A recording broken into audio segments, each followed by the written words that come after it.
Hey guys, welcome back to another unboxing video. My name is Thomas, I shall be your host for today. But before I start, I'm going to take a sip of this random Abbey beer that I found in my fridge. Cheers guys. Ooh, quite heavy. Right, so this is a case of one of those packages that I'm not entirely sure about anymore, which keyboard it is, but let's see anyway.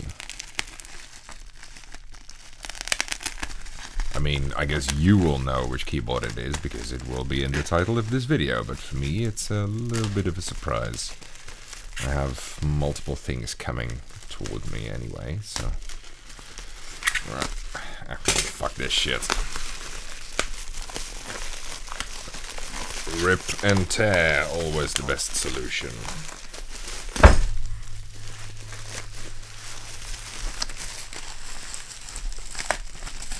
There you go.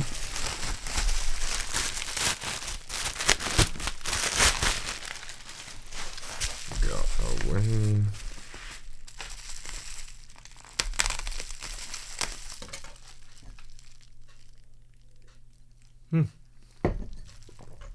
The amount of stuff that was at the bottom of the bottle of that beer was enormous. It was very much a suspension.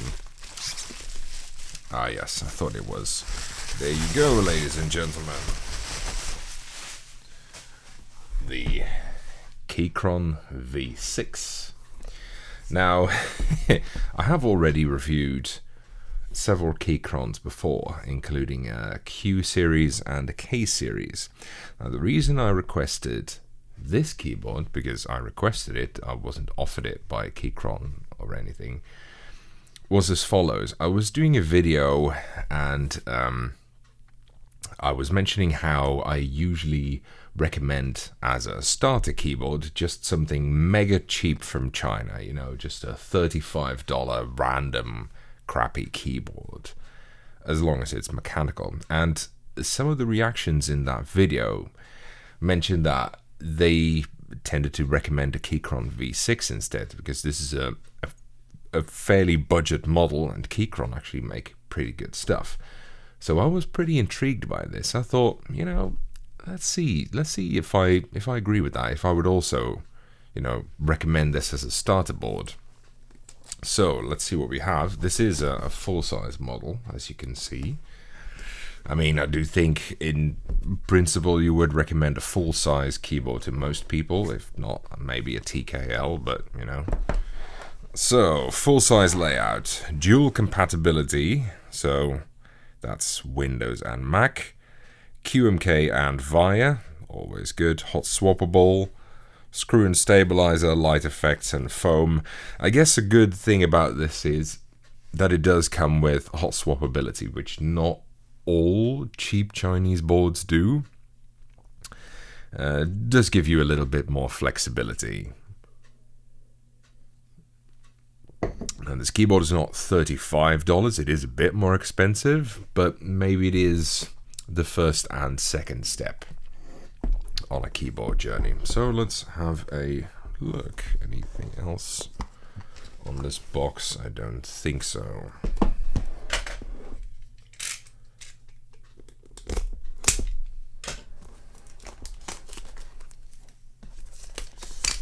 Cool. Box is a little bit dented in a few places. I guess it wasn't super heavily packed, but that's fine. There you go. An open source customizable keyboard for peak productivity, as they claim. Cool.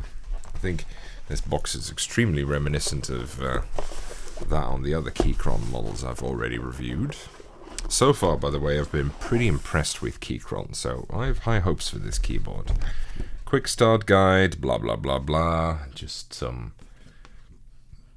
shortcuts and whatnot. It's fine. Let's take that out. Manual. A quick reminder that you need to keep your switch pins straight when you plug them in. That's an easy mistake to make. Fair.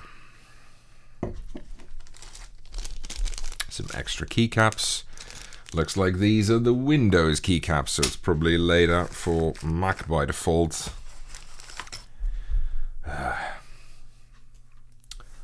Keychron cable, nice braided cable. Looks pretty good, maybe a little bit on the stiff side, but that's fine. Some screws and a screwdriver and an Allen key. Not sure what that is for, maybe for this stabilizers, I don't know. A key puller, a keycap puller and a switch puller. Very generic ones, but that's fine. Let's get rid of this box. And there we go. The Keychron V6. Looks almost identical to one of the other Keychrons I reviewed. This is one of their color schemes. You can get several color schemes, I think, but I really like this one. Keychron have nice keycaps as well. I think one of the difference that you can immediately feel is that the chassis is plastic rather than the metal chassis in the Q series that I reviewed. I think the K series was also plastic though, but that's fine. I mean, we're reviewing a budget. Well, we're not reviewing. We're unboxing a budget keyboard here, so that makes sense. And it still looks really good. So far so good. Looks like it's semi-transparent rear housing. And maybe the top as well. I'm not entirely sure. Okay, so let's stick it to Windows layout.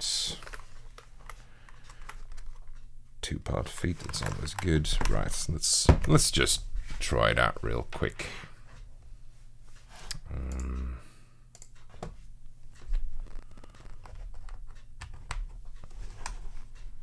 There you go. Not entirely sure which switches this comes with by default. I think you can also get a bare bones version. Something linear. Interesting. Well, it works. It's registering fine. Okay, so let's see. Not entirely sure what switch this is. It doesn't actually matter. It's, I think, something dust-proof and red. Let me see. What is that? Oh, I think it's Keychron branded switches. I'm sure you won't be able to read that. They look very generic, but it doesn't matter because I think, off the top of my head, this is the keyboard that I'm going to be putting those. Where are they? I probably should have readied them before this video. Anyway, it doesn't matter. They're Keychron melodic switches, which use a little click leaf. I think they're called melodic switches. Sometimes I forget switch names. They use a very small click leaf. It's very similar in setup to, I think it's Keychron optical, which also use a click leaf. And a lot of people requested me to review them, so I'm going to be taking out these switches and stick them in instead. I am expecting another hot swap keyboard that I'm also going to be putting different switches in. Maybe I'll put those switches in this one instead, but we'll see. It doesn't matter anyway. Yeah, so here they are. I already cleaned them off my desk recently. It's quite a bunch. They are indeed Keychron melodic switches, kindly provided by Mech Keys. I've worked together with them previously as well. I think it should be quite interesting. So yeah, that's something I'll be looking forward to. Can I just take one of them out? So they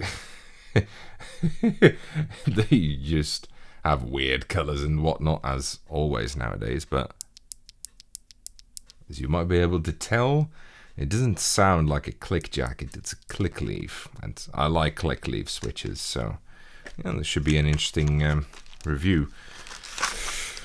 The name melodic is, well, maybe hopeful considering it uses a click leaf, and click leaf tends to give pretty good sounds. I can't always follow switch names anymore, to be honest. I mean, strawberry ice cream or whatnot. I mean, what does that even mean? Well, anyway, not too much more to unbox here. I think should be an interesting project nonetheless. Anyway, I hope you enjoyed it. I've been rambling on for long enough now, I think. I'll see you in the review of this keyboard later down the line. See you guys.